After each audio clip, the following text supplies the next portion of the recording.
every color triggers a signal or an emotion in us. We might not even notice that, but it does. And therefore, you need to be careful with what kind of colors you bring in and which tones. You need to try to balance it out with warm and colder tones. So if you would, for example, paint the whole wall in a very, very cold gray tone and then put a cold gray tone sofa in front of it, it could start to be not as warm and welcoming as you want your home to be. Welcome to Design Talk with David and Annalena, the podcast that makes interior design approachable and fun. Join me, David, who's new to interior design, and Annalena, a design expert, and learn how to create attractive spaces that feel like home.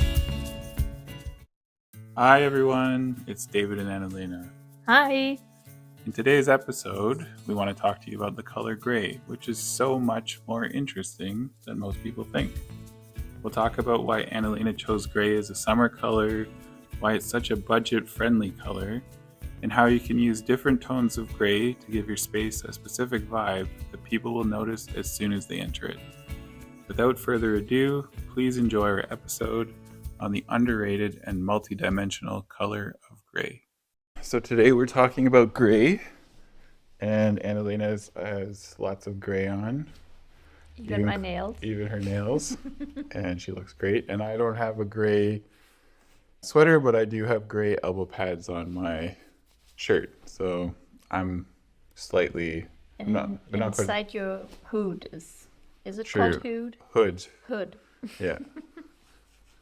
There is gray too. This is as gray as it gets. So Yeah. Really interested to talk about gray because I never really knew how interesting gray was until we started talking about it. Actually, you wrote something about gray and it provoked all these ideas and questions. So let's talk about it. So gray was your summer color. You chose it as a summer color. I would have never thought, when I think of gray, I think of, winter is so gray and bleak.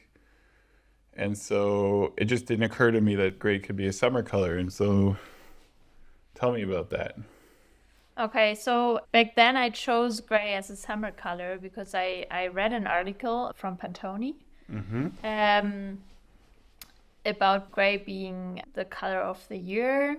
And in this article, they were saying something about how the gray is reflecting in the stones. And I was thinking about stone beaches in Nova Scotia, which was our... Before COVID hit back then, it was our last big vacation in the summer. So it kind of got stuck in my mind. And then when you have this first idea of something, then you see that everywhere, right? So summer hit and I saw gray everywhere for some reason. And it was more like when the sun is standing so high in the summer, and you have this intense shadows when you're walking around in the city, or how often gray turns up around you. Even when you're in nature, gray is kind of omnipotent everywhere, even in the summer, although you wouldn't necessarily think that. Where in nature, just out of curiosity? So clouds, I guess? Or... No, not clouds. There would be a rainy day in the summer. Well, sometimes you Aren't want to they have... more white? Right, but sometimes you want a rainy day in the summer, so gray is a little more positive. Yeah, you want a rainy day in the summer. Sometimes... Okay, if it's strong heat, maybe. Yeah, but exactly. no, I was not thinking about that. For example, when we were hiking in Nova Scotia, at one point we were hiking up, there were so many stones around us. There was this moss on the pine cones, and all these pictures I made back then, there were a lot of gray tones in the picture when I actually browsed through our summer vacation pictures. There were a lot of gray tones, although you don't obviously see that in the very first moment. Yeah. No matter if you're at the beach or if you're hiking in the woods, you will see a lot of gray tones. And so I feel this is really interesting because now I'm thinking about a picture of you in that red chair. You know how in Canada and all the national parks they have a red chair, and that it's on a rock. And that chair is very colorful. And so it makes me think that gray is really something that gives space for other colors, right? That's true. Okay. So can you tell me about that? Because I think that's really interesting. Okay, so Yeah. now you're already jumping kind of in the Well, kinda- interior direction. Well, yeah, but because I'm kind of... because it's that is exactly what makes gray so interesting as a color, because it's not a color that is necessarily taking the stage, but is more complementing the other colors. Is complementing the right word? Yes. Yes. Yeah. So by the way, if you haven't noticed, I'm not a native speaker. So I think they may have heard it, but you speak excellent English. Thank you. Yeah. So sometimes I have to ask him if it's the right word I'm using, so I'm sorry already in the beginning. So yes, gray really helps when you want to set a stage. So for example, if you want to experiment with bold colors that really scream out or stand out, or if you want to experiment with bold patterns, then gray really helps to set the stage for it. And mainly when you're a bit scared at the very first moment and want to try some color or some pattern out, it's great to have some furnitures in gray as a stage, and then you can try it out with a little bit less cost intense pillows or curtains or stuff like that. Instead of having a whole sofa directly in that bold color, you can have as a stage the gray sofa and then use the colors on the sofa, because you can also throw throws on the sofa, right? Yeah. So Okay, that's a good point. So that's a whole nother question I wanted to ask, but gray is a budget-friendly color. It is. Yeah, so you can have some big stuff that's in gray color. And actually, we did this upstairs in our vacation rental. Is we got we have a sofa in gray. a That's gray true. Yeah. pull-out sofa. I mean, that made sense to me. But we also did it downstairs, by the way. We have a gray bed. Yes, we do. That is very true. Over there. Yeah. So then you can go crazy, and you can also switch it up. So if your taste change, or if you try something out and I don't really know if I want to stick with this. Yeah, but you always have to be very careful with the tones, because gray is not gray, Tell me more. There are a lot of shades of Can you? gray. Okay, so imagine I'm a total beginner, which I am. Yeah. Can you explain the different tones, like in a way that... Yeah, so you by the way have that in nearly every color. Even in white, you have warm or colder areas of the and gray. warm is like the more yellow, red, orange, and cold is the more blue, purple. No, purple is not necessarily. Okay, that let's is leave like purple. a Okay, but very cold, special thing. but blue. Because purple belongs to both sides. Okay. Depending on what. I feel like there's a whole. We're gonna get into that later. Yeah. Some of the, There will be probably at one point purple. But when we say warm, we mean. Why don't you just say what is warm? So the warm colors are red and yellow. Okay. And the cold color is blue. Okay. And often green is considered as cold too, but it depends on how much yellow is in the green and how much blue. Okay. So it can get a tendency to become more warmer, but mostly it's considered as a cold color. Okay. And so how if you have blue undertones in the gray, then it will be a cold gray. Okay. And then how does that work? So where we came from here is that we were talking about pairing it with other things, and you said the tone matters. Yes. So even if you are going for the monochromic kind of vibe, so what has been in the last years a huge trend was putting gray on gray on gray. Okay. Layers of gray, but be careful with it. The trend is kind of moving on. It's not as trendy anymore. So if you're more of a monochromic person and you prefer having not as much bold colors in your apartment and prefer having black, white, and gray tones, go for it. All good. If you do it just because right now it's a trend and you want to follow the trend because you like to be more of a trendsetter, don't do it anymore. It's kind of moving on, and we are now going into a different direction and don't see it as often anymore, the gray on gray on gray tones. So you can have a lot of different kind of grays layered, and you have, for example, you have a wall that would be one tone of gray, and you have the sofa in front of it that would be another kind of gray, and you would pair that with black and whites and have other kind of gray tones as pillows.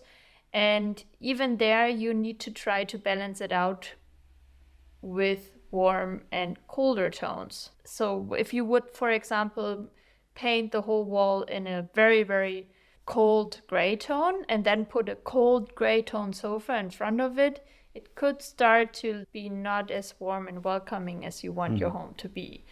Depends also on the light situation. True. So if you have sunlight blasting in at certain times of then day, it would make sense to maybe go for a colder tone instead of a warmer tone. It depends on, and you also can't always say it like that. You really have to if you want to paint your wall gray, do like you always do it, try a bit out on the wall. You even have to do that actually with white, but white is a bit more forgiving. Okay.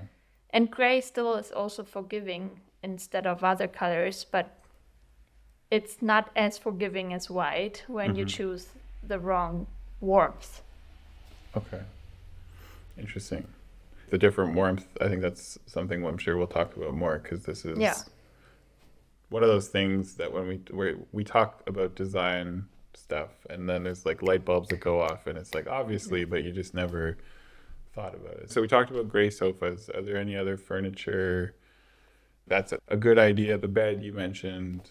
Yeah, so depending on, of course, what you want to achieve with the way you're living.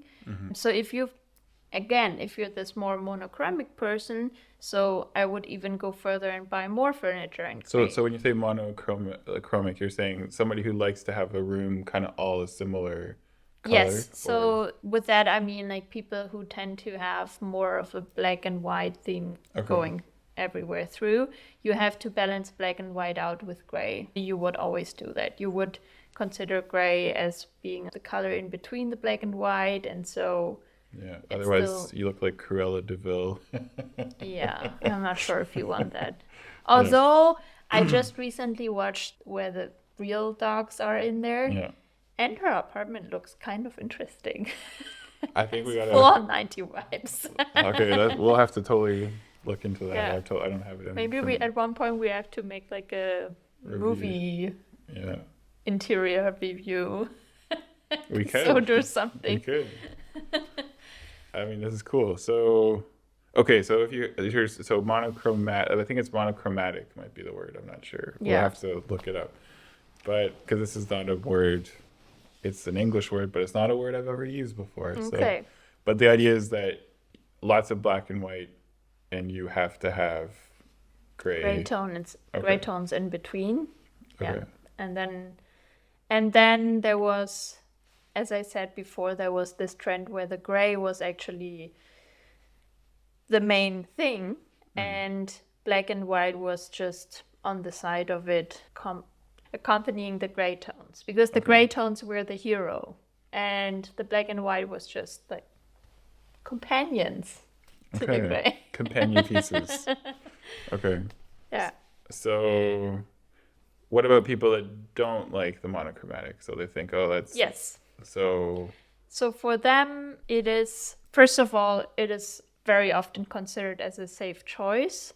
But even then, as I said before, careful with the warm and cold of the gray tones, because it can look very disturbing. And if you have more than one gray piece, make sure that it fits together, and should be maybe more going into a different gray tone than trying to fit the same gray tone. So if you want some bold colors in your life, and you are still a bit afraid of putting bold colors onto the walls and buying a sofa in a neon pink or neon green or whatever. That's a very extreme example. It's a very extreme example. Then you can go for a gray tone and then try it out, as I said, over other textiles that you can throw onto the sofa. Besides that, you can also do exactly the same thing with chairs or with basically everything. But I would be careful with furniture that is normally wood, that is like covered with gray. You know what I mean? This Would it be weathered? Would it be when they make the wood look no, old? no, that would be okay. But I'm talking more about not real wood, but I have to say it now in German, Pressspannplatte. Okay, I think it's particle board, but it's like when you take lots of wood pieces, put them together. Exactly, yeah. and then you cover it with basically plastic. So, but then the question is, if you had that same product with maybe a neon pink color or a bright color that no one's really expecting, somehow the brain's like, of course it's not real, right? If you want to put it as a statement piece in neon pink, it's Yeah. a different story than, you know, I'm going with the safe choice here and putting a gray tone thing in there. Then it's not, I wouldn't do that because then it just looks cheap Okay. and not high Yeah. quality. It can be high quality and still doesn't look like, because it's not bold enough to be a statement piece. Right. And it's not from the material, not rich enough to be a companion. Okay, so that's interesting. Piece. So then the other way around is that a color like gray is good if you want to have that subtle quality. If you have something that's really high quality, then a gray, or maybe, I don't know what other colors might qualify, but it's that subtlety. You know, when you have a slate floor, for example, it's a dark color or it's a gray color, but it has all the different grooves and it has so much character because it's a natural product. Gray is kind of a subtle, It looks elegant. elegant. Yeah. Elegant. Sorry, Yeah. elegant. That's okay. So it's got authority. It's got an authoritativeness. I didn't really even think about this at all until we were talking about the hike. Stone is just a beautiful natural product. Well, think about the kitchen. What do you put in there most Yeah. of the time? It's granite, marble, Yeah. different kind of stones.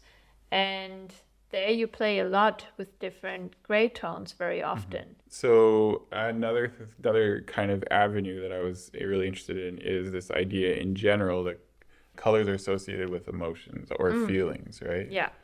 So first of all, that idea in general is just interesting to me because I'm not familiar with it. So it'd Yeah. be interesting to just maybe learn a little bit about that. But then secondly, does that mean that gray is good for certain types of rooms?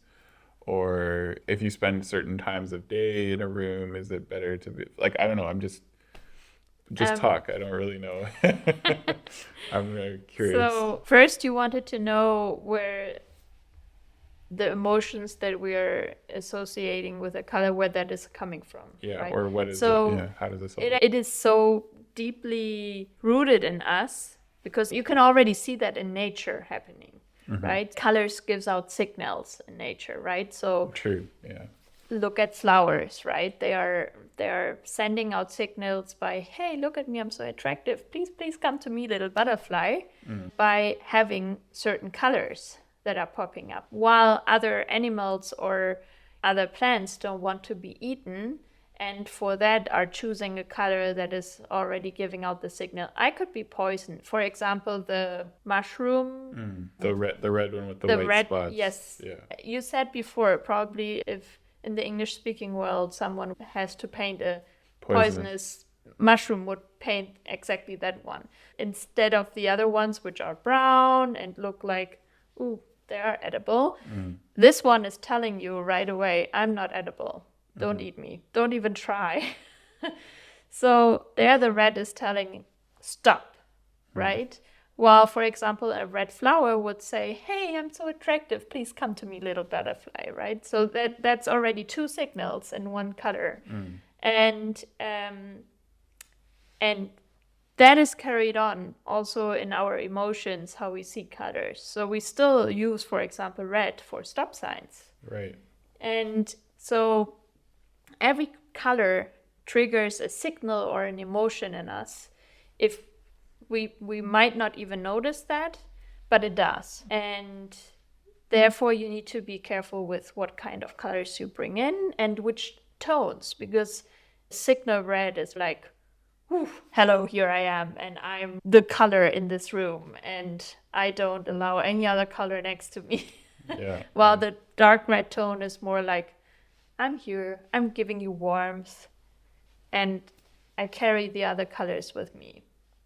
And then linked to the colors and through history and through other things, we associate different things with colors. So, for example, gray, I noted here just to remember what the words are for it in English. So for my blog, I always research when I have a color. I always research what is the common things that we associate with a color as a society. So for gray, it was wise, balanced, humorless, stable, elegant, unbiased, elegant. I'm saying it again wrong. Unbiased, versatile, boring, reserved, timeless.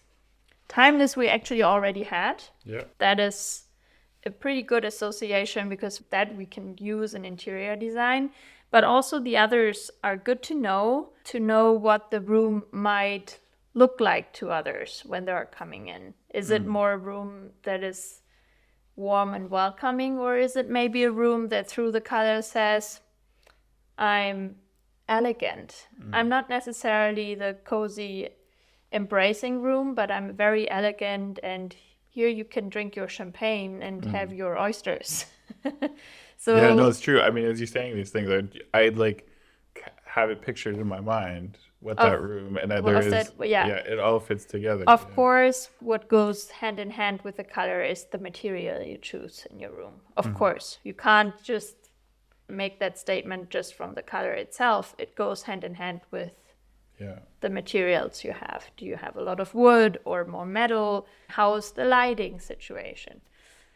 So it's really like it's an ingredient to, if you think about it, okay, and you know, designers think about these things. I'm thinking about it for the first time, but if you wanted to create a mood, evoke something in the people, prepare people to have a certain type of experience, then obviously the color is one of the ingredients. The material is another one of the ingredients. I'm sure we'll get into in the future. Definitely. Yeah, well, this is so interesting, already provoking all these other ideas. I think we covered everything, not in the order that I thought we'd cover them, but we got to everything. But is there anything you think we missed on gray?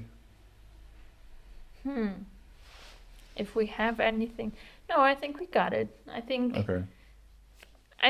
what I would wish for is that more people who are afraid of putting a color, like a more bold color on their wall, maybe choose a gray. That would be nice. Not just white walls. Okay. We are actually sitting in front of a white wall, but there is a reason for it. We needed to check first in the house where there might be leaks in the walls. So we decided to first go with white and then later paint a color. Yeah. But at one point, I want all the rooms having colors. Yeah. It's a project. It's a project. Sure. A work in progress. Well, actually, I guess one thing that's kind of interesting that just occurred to me is metals. And a lot of metals are gray. And there's that is true.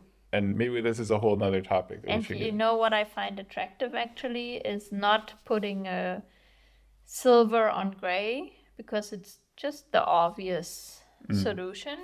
I prefer, the people who see me now on YouTube, they will see that, but actually I have gold jewelry because I prefer having gold metal tones on gray because it gives it a bit more of a contrast, and I think contrast is often more interesting than using the obvious thing to put silver on gray because it's seen so often and the other options don't hurt. Like black on gray is great. Metals in golden tones are great on gray. That works very well. Actually, to go back to the beginning, the Pantone color of the year was not just gray. It was actually a mixture out of gray and yellow. So that makes it quite interesting because it's a bit of a contrast. We are back to the start. Well, why don't we leave it at that? This has been really cool. I learned a lot, as I often do when we talk about design things. So thank you for that. And thank you. Yeah, we'll leave it at that. Bye. Bye. Thank you so much for tuning in. If you found today's episode valuable, you can subscribe to our show on Spotify, Apple Podcasts, or your favorite podcast app. Also, please consider giving us a rating or leaving a review, as that helps other people find the podcast. You can find all our episodes and learn more about our work at designtalk.show. See you in the next episode.